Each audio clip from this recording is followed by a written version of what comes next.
اعوذ باللہ من الشیطان الرجیم بسم اللہ الرحمن الرحیم۔ صحت رب کریم کی بہت بڑی نعمتوں میں سے ایک نعمت ہے۔ آگے بڑھنے سے پہلے اس ویڈیو کو لائک کریں، ہمارے یوٹیوب چینل سکون ہے زندگی کو سبسکرائب کریں اور بیل آئیکن کو ضرور کلک کریں۔ صحت کو برقرار رکھنے اور اس کی حفاظت کی تدابیر اختیار کرنا ہر مومن کی اہم ذمہ داری ہے۔ نبی کریم صلی اللہ علیہ وآلہ وسلم نے فرمایا، قوی مومن کمزور مومن سے بہتر ہے اور اللہ کو زیادہ محبوب ہے۔ صحت کی سہولیات کی فراہمی معاشرے کی بنیادی ذمہ داریوں میں سے ایک ہے۔ اسلامی معاشرہ اس ذمہ داری کو قبول کرتا ہے۔ چنانچہ اسلامی دور میں ہمیشہ صحت کی سہولتوں کی فراہمی اور علاج تقریباً مفت رہا ہے۔ یہاں بچوں کی صحت کے مسائل کا مختصر تذکرہ کیا جائے گا تاکہ والدین ان کے بچاؤ کی تدابیر اختیار کر سکیں۔ نمبر 1، رونا اور ضد کرنا۔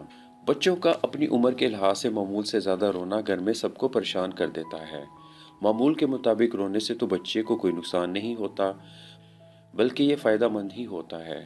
اس سے جسم کے تمام اعضاء کی ورزش ہوتی ہے، پٹھے مضبوط ہوتے ہیں اور جسمانی کارکردگی اور نشوونما بہتر ہوتی ہے۔ ان کو بھوک زیادہ لگتی ہے اور بعد میں نیند بھی اچھی آتی ہے۔ دوسری طرف بڑے بچوں کے لیے رونا ان کے جذباتی دباؤ کو ختم کرنے کے لیے بہت اہم کردار ادا کرتا ہے اور ان کا غم اور جھنجھلاہٹ کم ہوتی ہے۔ لیکن معمول سے زیادہ رونا اور چیخنا زندگی کے ہر حصے میں جسمانی اور نفسیاتی طور پر نقصان دہ ہو سکتا ہے۔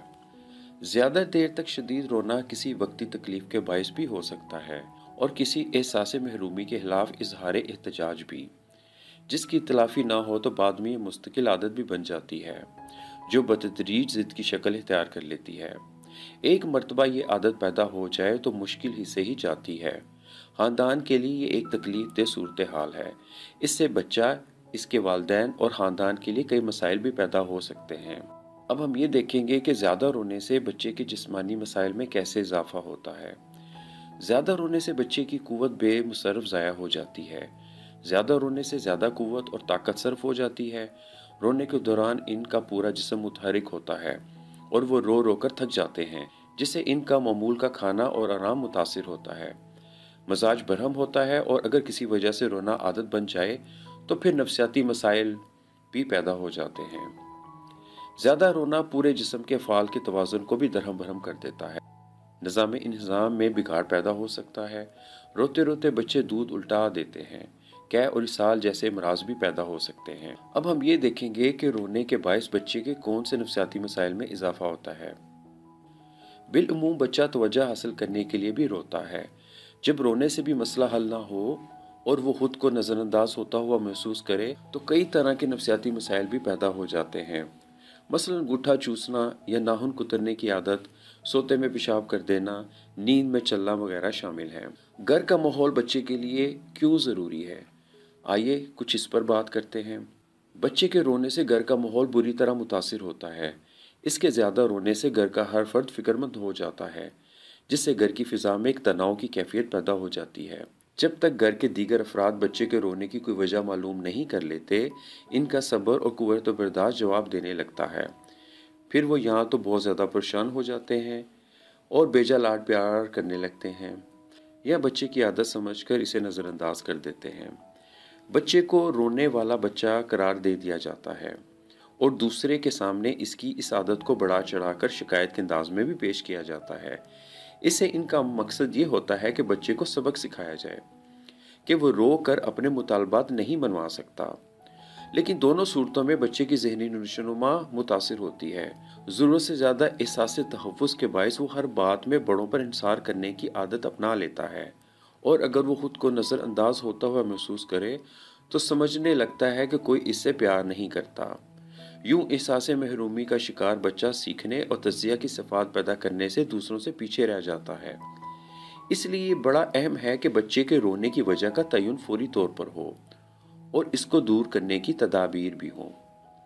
اب ہم یہ دیکھتے ہیں کہ بچے آخر کیوں روتے ہیں۔ معمول کے مطابق بچے کا رونا درج ذیل وجوہات کی بنا پر بھی ہو سکتا ہے۔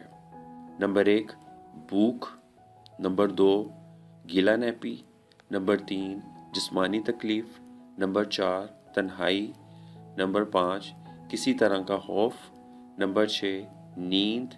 نمبر 7، کھانے پینے اور آرام کے معاملات میں رد و بدل۔ اب ہم یہ جاننے کی کوشش کریں گے کہ بچے کے اندر خوف کا عنصر کب پیدا ہوتا ہے۔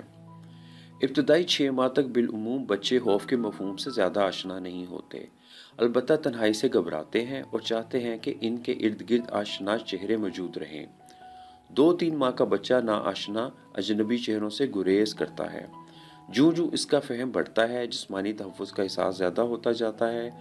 جوں ہی وہ کسی خطرے کو محسوس کرتا ہے، اس سے بچنے کی تدابیر کرتا ہے۔ جب تک وہ چلنے پھرنے اور بھاگنے کے قابل نہیں ہوتا، اس کے لیے خطرہ سے بچنے کی سب سے اہم تدبیر چیخنا چلانا ہے۔ چنانچہ 7 ماہ سے 6 سال تک بچوں میں خوف کے جذبات زیادہ نمایاں ہونا شروع ہو جاتے ہیں۔ یہ خوف کئی وجوہات سے ہو سکتا ہے، مثلاً تنہائی، اجنبی اور نامانوس افراد، اندھیرا، اونچائی، درد اور تکلیف، نامانوس جانور کا دیکھنا، اجنبی جگہ، حتیٰ کہ اجنبی کھلونے، بالخصوص کارٹون کی شکل کے جانوروں سے ملتے جلتے کھلونے بچے کو خوفزدہ کرنے کے لیے کافی ہیں۔ خوف کا اظہار بچے کی ذہانت اور محتاط طبیعت کو ظاہر کرتا ہے۔ لڑکیاں بالعموم لڑکوں کی نسبت زیادہ ڈرپوک ہوتی ہیں۔ پہلے بچے زیادہ احساس تحفظ، اوور پروٹیکٹیونیس کے باعث خوف کا جلد شکار ہو جاتے ہیں۔ وہ بچے جو کسی وجہ سے احساس محرومی کا شکار یا نفسیاتی طور پر متاثر ہوں زیادہ ڈرتے ہیں۔ خوفناک کہانیاں بھی بچے کو ڈرپوک بنانے میں بڑا اہم کردار ادا کرتی ہیں۔ بچے کے رونے اور ڈرنے کے معاملے میں اہم ترین بات یہ ہے کہ بچے کو تنہا نہ چھوڑا جائے۔ کسی اجنبی شخص، جگہ یا چیز سے سامنا ہو تو خود بچے کو اس سے مانوس کریں، اسے اپنی نظروں کے سامنے رکھیں، اس کے رونے پر فوراً متوجہ ہوں اور کچھ دیر اس سے گپ شپ لگائیں تو بالعموم یہ مسائل پیدا ہی نہیں ہوتے۔ کچھ بچوں کی گفتگو میں لکنت آ جاتی ہے۔ کچھ بچے بہت جلدی الفاظ کی صحیح ادائیگی پر قدرت حاصل کر لیتے ہیں، جبکہ کچھ بہت دیر تک بولنا شروع نہیں کرتے۔ رب کریم نے قوت بیان کو انسان پر اپنے خاص انعامات میں شمار کیا ہے۔ چنانچہ سورہ رحمان میں انسان کی تخلیق کے بعد جس نعمت کا سب سے زیادہ ذکر کیا گیا ہے وہ یہی قوت بیان ہے۔ قرآن پاک میں اللہ تعالیٰ ارشاد فرماتے ہیں، اس نے انسان کو پیدا کیا، پھر اسے بولنا سکھایا۔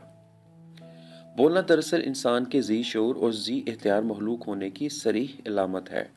یہ وہ امتیازی وصف ہے جو انسان کو حیوانات اور دوسری ارضی مخلوقات سے ممتاز کرتا ہے۔ یہ وہ امتیازی وصف ہے جو انسان کو حیوانات اور دوسری ارضی مخلوقات سے ممتاز کرتا ہے۔ یہ محض قوت گویائی ہی نہیں ہے، بلکہ اس کے پیچھے عقل و شعور، فہم و ادراک، تمیز و ارادہ اور دوسری ذہنی قوتیں کار فرما ہوتی ہیں۔ یہ امتیازی وصف جو اللہ تعالیٰ نے انسان کو عطا فرمایا ہے تو اس کے سکھانے کے لیے وہ اہتمام لازم ہے جو اپنے رب کے اس نمائندے کی شایان شان ہو۔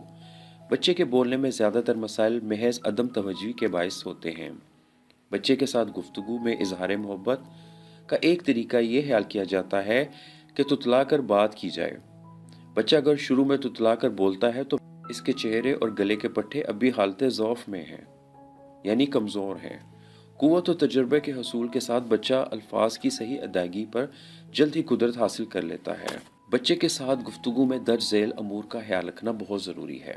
صاف اور واضح بات کریں، الفاظ کی ادائیگی درست تلفظ کے ساتھ ہو، چھوٹے چھوٹے الفاظ اور فقرے آہستہ آہستہ بولیں تاکہ بچہ اچھی طرح سمجھ لے۔ جو الفاظ آپ بچے کی زبان سے نہیں سننا چاہتے کیونکہ وہ معیار یا تہذیب سے ہٹے ہوئے ہوتے ہیں تو وہ الفاظ بچے کے سامنے مت بولیے۔ غلط تلفظ یا لفظ کی ادائیگی پر بچے کی فوراً اصلاح کیجیے، لیکن تتلا کر بولنا یا لفظ کی درستگی ادائیگی نہ کر سکنے پر بچے کو ڈانٹ ڈپٹ نہ کیجیے۔ بچے کے بولے جانے والے توتلے الفاظ کو خود نہ دہرائیں، نہ دوسروں کو بتائیں۔ ممکن ہے بچہ اسے اپنا شرف سمجھ بیٹھے اور پھر اس سٹائل کو توجہ حاصل کرنے کا اچھا ذریعہ خیال کرنے لگے۔ بچہ اگر 1.5-2 سال تک بولنا شروع نہیں کرتا لیکن دیگر امور میں ٹھیک ٹھاک فعال ہے تو پریشان ہونے کی ضرورت نہیں۔ ایک مرتبہ مکمل میڈیکل چیک اپ کروا لیں، آپ کی تسلی ہو جائے گی۔ ورنہ بچوں کی ایک اچھی خاصی تعداد 2 سال کے بعد بولنا شروع کرتی ہے۔ اب ہم بچوں کے کچھ اور مسائل پر بات کریں گے۔ 2-3 سال کی عمر تک بچے بالعموم جھوٹ، چوری اور دھوکہ دہی جیسے عادات سے آگاہ نہیں ہوتے، لیکن جوں جوں وقت گزرتا ہے ان کا تجربہ زیادہ ہوتا چلا جاتا ہے۔ اپنے ارد گرد اگر وہ دیکھیں کہ جھوٹ اور دھوکہ سے فائدہ حاصل کیا جا سکتا ہے تو پھر آہستہ آہستہ وہ بھی اسے اپنی عادت کا حصہ بنا لیتے ہیں۔ ایسا بالعموم اسی وقت ہوتا ہے جب گھر میں ایسا ہی ہو، یعنی بڑے جھوٹ بولتے ہوں اور جھوٹ بولنے میں کوئی آر محسوس نہ کرتے ہوں، یا پھر سچ بولنے پر ڈانٹ ڈپٹ کا اندیشہ ہو۔ بچوں میں ایسی کسی بات کے سامنے آنے پر اسے ڈانٹ ڈپٹ کرنے سے پہلے والدین کو اپنے طرز عمل کا خوب جائزہ لینا چاہیے۔ انسانی فطرتاً ابتدا ہی سے توجہ حاصل کرنے کا ہوا ہے۔ شیرہوار بچوں میں بیماریوں کے خلاف قوت مدافعت آہستہ آہستہ پیدا ہوتی ہے۔ پہلے چند ماہ تک بیماریوں سے مقابلہ کرنے کے لیے انہیں اپنی ماں کے خون اور دودھ سے حاصل ہونے والی اینٹی باڈیز پر ہی انحصار کرنا پڑتا ہے۔ کسی وجہ سے یہ ذریعہ کمزور ہو یا ماحول میں بیماری پیدا کرنے والے عوامل زیادہ طاقتور ہوں تو بچے بیماری کا جلد شکار ہو جاتے ہیں۔ بچوں کی صحت کے لحاظ سے زندگی کا پہلا سال سب سے اہم ہے۔ یہ اسہال اور کھانسی زکام جیسی بیماریاں جان لیوا بھی ثابت ہو سکتی ہیں۔ زندگی کے اس دور میں بیماری کے امکانات زیادہ ہوتے ہیں، لیکن اکثر مائیں بچوں کی صحت کے بارے میں فکر مند بھی بہت ہوتی ہیں۔ معمولی باتوں پر بہت زیادہ پریشانی کا اظہار بھی ٹھیک نہیں ہے۔ ایک مرتبہ بچوں کی صحت کے بارے میں سروے دیکھا گیا ہے تو 90% سے زیادہ ماؤں کے خیال میں ان کے بچے بہت کمزور تھے اور ان کی صحت مثالی نہیں تھی، حالانکہ ان میں سے بمشکل 5% واقعی کسی بیماری میں مبتلا تھے، باقی جسمانی لحاظ سے بالکل تندرست تھے۔ ماؤں کی یہ فکر مندی بھی کچھ ایسی مفید بات نہیں، کیونکہ یہ فکر مندی انہیں مجبور کرتی ہے کہ وہ بچوں کو تندرست، توانا اور صحت مند بنانے کے لیے مختلف طبیبوں کے پاس لے کر جائیں۔ اس کا یہ مطلب نہیں کہ بچہ سچ مچ بیمار بھی ہو تو اس کی بیماری کو نظر انداز کیا جائے۔ عمدہ طرز عمل یہ ہے کہ زندگی کے پہلے سال کے دوران مہینے میں ایک مرتبہ بچے کا مکمل طبی معائنہ ضرور کرایا جائے۔ یہ طبی معائنہ کسی بھی مرکز صحت پر کرایا جا سکتا ہے۔ پہلے سال کے بعد 5 سال کی عمر تک ہر 3 ماہ بعد یہ طبی معائنہ کرایا جا سکتا ہے۔ معمول کے اس طبی معائنے میں بچے کے وزن اور قد کی پیمائش کی جاتی ہے، سر کا محیط ناپا جاتا ہے اور جائزہ لیا جاتا ہے کہ اس کی نشوونما معمول کے مطابق ہو رہی ہے یا نہیں۔ بچے کا یہ طبی معائنہ اس لحاظ سے کیا جاتا ہے کہ یہ بچے کی صحت کے بارے میں غلط فہمیوں اور غیر ضروری تفکرات سے نجات دلا سکے، کیونکہ صحت کو درپیش واقعی مسائل فوری طور پر گرفت میں آ جاتے ہیں۔ اب ہم دیکھتے ہیں کہ کن بچوں میں بیماریاں زیادہ ہوتی ہیں۔ اب ہم یہ جاننے کی کوشش کریں گے کہ بیماریاں کن بچوں میں زیادہ ہوتی ہیں۔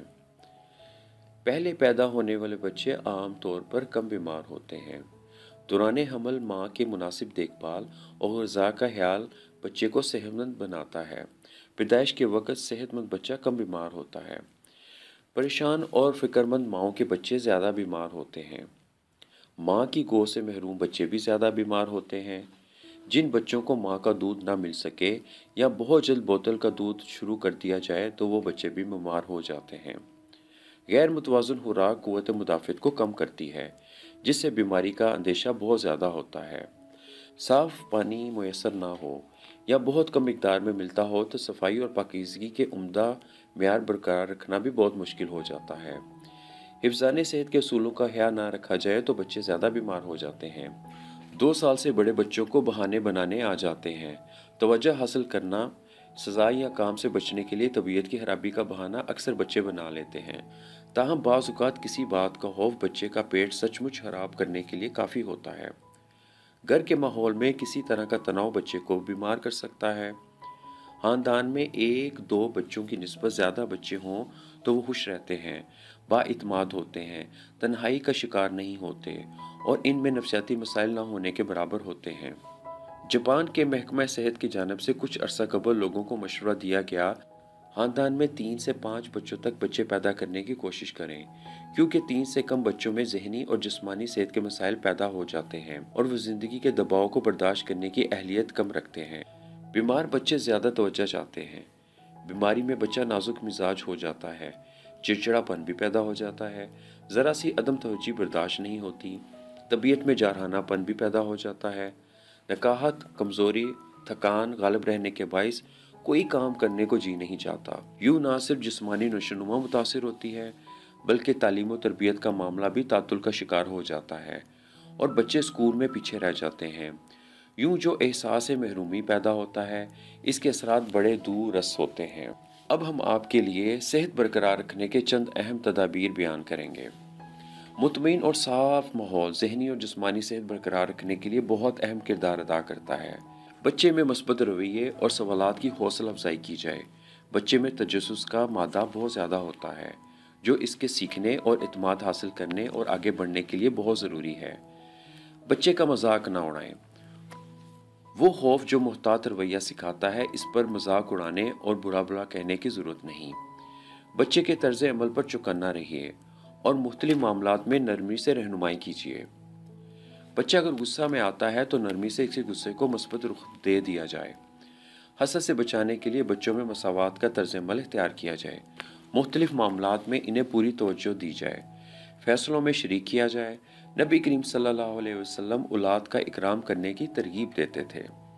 بچے کے ماحول پر بھی نظر رکھی جائے اور اس کی ضروریات کا بھی بہت خیال رکھا جائے۔ ناخوشگوار معاملات کو جلد نپٹایا جائے۔ اس کی شکایات کو نظر انداز نہ کریں، البتہ اس کی توجہ دوسری جانب مبذول کراتے ہوئے اسے تعمیری کام میں لگانے کی کوشش کریں۔